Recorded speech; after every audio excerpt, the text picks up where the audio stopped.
안녕하세요. 성형외과 전문의 황윤석 원장입니다. 오늘은 여러분들이 궁금해하시는 거 댓글로 남겨주신 분 중에 그게 있었어요. 마취가 궁금하다고. 그래서 마취의 종류랑 그다음에 특히 수면 마취, 전신 마취 이게 어떻게 다른지, 그리고 윤곽 수술할 때는 마취를 어떻게 해야 되는지 이 부분에 대해서 말씀 좀 드릴게요. 일단 많이들 궁금해하시는 거, 수면 마취는 그러면 어떤 거냐? 실제로 마취를 학문적으로 우리가 나눌 때는 부분 마취랑 전신 마취 이렇게 두 개로 나뉘게 되고요. 전신 마취 중에서 이제 수면 마취가 있고, 그다음에 기도삽관을 통해서 하는 실제 이제 가스로 하는 마취죠. 이거 그쪽 마취가 있는데, 편의상 이거를 환자분들이 수면 마취, 그다음에 전신 마취 이렇게 나눠서들 많이 얘기해요. 그 치과나 이런 거 진료할 때 의식이 완전히 깨어 있는 상태에서 따끔하고 주사 맞고 나서 감각이 없어지는 그 부분 마취를 제외한 수면 마취나 전신 마취 이렇게 나눠서 설명을 드릴게요. 일단 수면 마취는 엄밀하게 얘기해서는 이제 정맥 마취인데 혈관을 통해서 내지는 이제 먹는 약도 있긴 있어요. 어쨌거나 이제 약물을 통해서 수면 상태를 유도를 하는 거죠. 그렇게 해서 자게 되면 의식이 없고 기억도 안 나고 통증이 생겨도 느끼지를 못하는 거죠. 뭐 그런 상태를 만들어 놓는 거고, 요즘에 이제 약물에 관련된 부분, 특히나 뭐 마약이나 이런 거 관련된 부분에서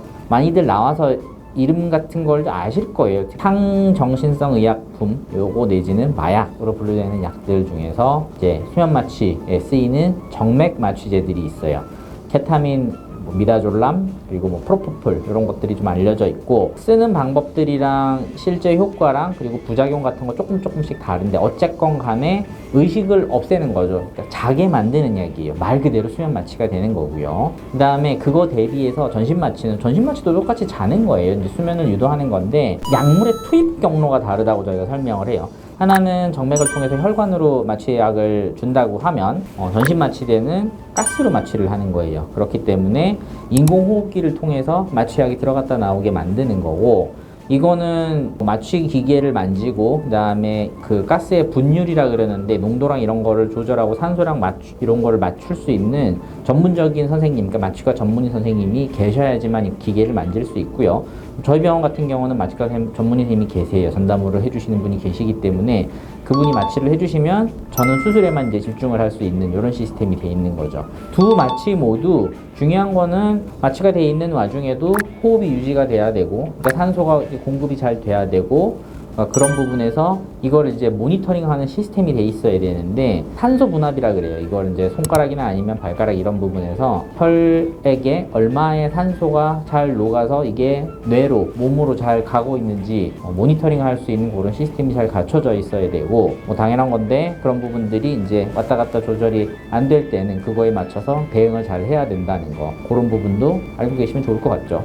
전신 마취랑 수면 마취는 약물을 주사하는 경로가 다른 거지, 실제로 우리가 생각하기에는 전신 마취는 훨씬 이제 강한 마취니까 큰 수술에 쓰이고, 그 다음에 더 위험한 수술일 거다 이렇게 의례 상식적으로 생각하는 경우가 많아요. 이게 완전히 틀린 얘기는 아닌데, 왜냐면 이제 큰 병원, 세브란스 같은 데서 대형병원에서 암 수술을 하거나 아니면 뇌 같은 이제 큰 장기죠, 이런 데를 수술할 때는 마취 상태를 굉장히 잘 조절해야 되기 때문에 의식을 완전히 없애고 가스로 마취를 할 수밖에 없어요.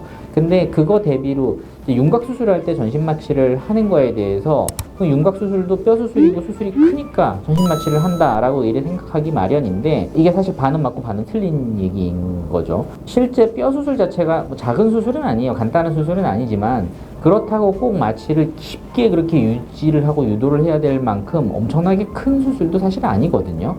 복강내나 그러니까 배라든지 아니면 폐, 흉부외과에서 하는 심장, 허파 이런 거 관련돼 있는 수술에 비해서는 그렇게 막 어마어마하게 강도가 높은 그런 수술은 아니기 때문에 사실 그렇게 깊은 마취를 요하지는 않아요. 근데 왜 윤곽 수술할 때는 꼭 전신 마취를 필요로 하느냐?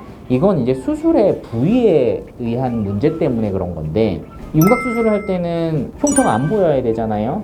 그 흉을 숨기기 위해서 입안 절개를 많이 사용한단 말이에요. 그러면 입안 절개를 통해서 피도 날 수 있고요. 그다음에 필요한 물로 세척도 해야 되고, 소독약도 왔다 갔다 해야 될 필요가 있고, 그러니까 그런 부분에서 액체 같은 것들이 많이 왔다 갔다 하는데, 이게 수면 마취 상태처럼 완전히 자고 있고 의식이 없는 상태가 되잖아요. 그러면 다 들이마시겠죠.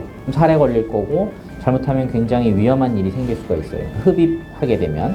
그러니까 그거를 방지하기 위해서 인공호흡기를 쓰는 거예요. 튜브가 들어가 있으면 튜브 꽉 막힌 그 틈 사이로 물이 새어나가지 않을 거고, 그래서 그 들어가 있는 튜브를 통해서 가스랑, 마취가스죠, 그거랑 산소, 이걸 공급을 해서 안정적인 수술이 가능할 수 있게 기도를 확보하기 위해서 전신마취를 하는 거예요. 그러면 이렇게 생각해 볼 수 있을 거예요. 윤곽 수술하면 그럼 전신마취 말고 수면마취로는 못하냐? 할 수는 있거든요. 가능은 해요. 아주 간단한 거, 그러니까 윤곽 수술 후에 나중에 핀 같은 거, 금속 핀 같은 거 이런 거 제거하는 간단한 수술이나 아니면 뼈를 직접 건드리지 않는 뭐 보형물 수술 같은 거 입안으로 할 때는 전신마취 안 하고 수술을 하기도 해요. 대신에 굉장히 주의해서 해야죠. 왜냐하면 물 같은 거 넘어 들어가면 안 되니까. 근데 뼈를 자르거나 갈아내거나 아니면 고정하거나 이런 식으로 뭔가 복잡한 과정들이 좀 많이 들어가야 될 때는 예기치 않게 출혈이라든지 아니면 세척액 같은 것들을 필요로 하는 경우들이 생긴단 말이에요. 그걸 대비했을 때 수면마취 상태에서 무리하게 수술을 진행했다가 잘못해서 사고가 나는 것보다는 안전하게 전신마취를 택하는 쪽이 훨씬 더 환자한테 이득이기 때문에 저는 기본적인 윤곽 수술을 할 때는 전신마취를 하는 거를 강력하게 권하고 있고, 그렇게밖에 수술을 안 하는 걸 선택을 하고 있어요. 그게 쉽게 얘기하면 이런 거예요. 우리가 안전벨트를 안 매고 운전을 한다고 반드시 사고가 나서 죽는 건 아니잖아요. 하지만 만에 하나 사고가 났을 때 벨트를 차고 있는 거랑 안전벨트 안 차고 있는 거에는 부상이나 사망률에 엄청나게 큰 차이가 생기니까 예방하고 방지하기 위해서 혹시나 모를 상황에 대비하기 위해서 안전벨트 쓰는 거잖아요. 똑같아요. 그러니까 윤곽 수술할 때 혹시나 모를 상황에 대비하기 위해서 수면마취 쪽보다는 안전한 전신마취를 선택해서 수술을 하는 거다, 이렇게 생각하시면 되고요. 자, 오늘은 마취, 특히 수면마취랑 전신마취가 어떻게 다르고 어떤 문제를 일으킬 수 있고 또 어떤 장단점이 있는지에 대해서 자세히 알아봤습니다. 다음번에 좀 더 재밌고 유익한 주제로 찾아올 수 있도록 할게요. 좋아요와 구독 눌러주시고 다음 시간에 다시 뵙겠습니다. 감사합니다.